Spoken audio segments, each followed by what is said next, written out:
خبر شامل کرتے ہیں منڈی بہاؤدین سے۔ حالیہ میں استقبال موسم بہار پر سالانہ جشن نیزہ بازی کا شاندار انعقاد نواحی علاقہ کنجن پیر برکت علی شاہ بخاری کے سالانہ عرس پر ہوا۔ مقابلہ جات میں ملک بھر سے 35 ہارس کلبوں سے تعلق رکھنے والے گھڑ سواروں نے شرکت کی۔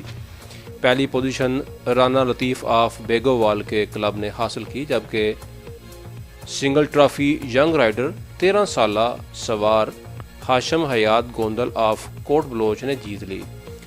نمایاں پوزیشن حاصل کرنے والے گھڑ سواروں پر ٹرافیاں دی گئیں۔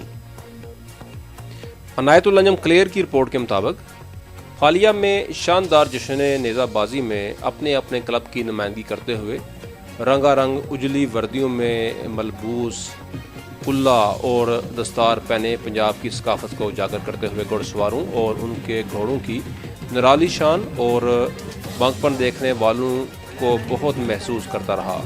مقابلہ جات کی صدارت پیر سید کیسر باز بخاری نے کی، جبکہ ججز کے فرائض چودھری سجاد حسین تارڑ اور جاوید اقبال گجر چک 3 نے انجام دیے۔ کنوینر نیزہ بازی چودھری بابر ریاض شاہی اور چودھری مظہر اقبال تارڑ ٹھہرے۔ نیزہ بازی کے مقابلہ جات میں ملک بھر سے 35 ہارس کلبوں سے تعلق رکھنے والے سینکڑوں گھڑ سواروں اور گھوڑوں نے شرکت کی، جن میں سے نمایاں کارکردگی کا مظاہرہ کرتے ہوئے پہلی پوزیشن رانا لطیف آف بیگوال گجرات کے کلب نے حاصل کی۔ دوسری پوزیشن زریاب بشیر تارڑ آف پنڈی کالو کے ٹینٹ پیکنگ کلب نے حاصل کی۔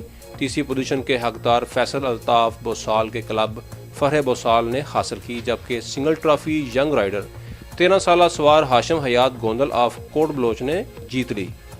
شدید سردی کے باوجود شائقین کی بہت بڑی تعداد جیتنے والے گھڑ سواروں کی پذیرائی کرتی رہے۔ عرس مبارک پر نیزہ بازی کے ساتھ ساتھ بچوں اور خواتین کے لیے معیاری کھلونوں، مٹھائیوں اور پھولوں کی دکانوں کے ساتھ ساتھ موت کا کنواں، جھولے اور چڑیا گھر بھی نصب تھا۔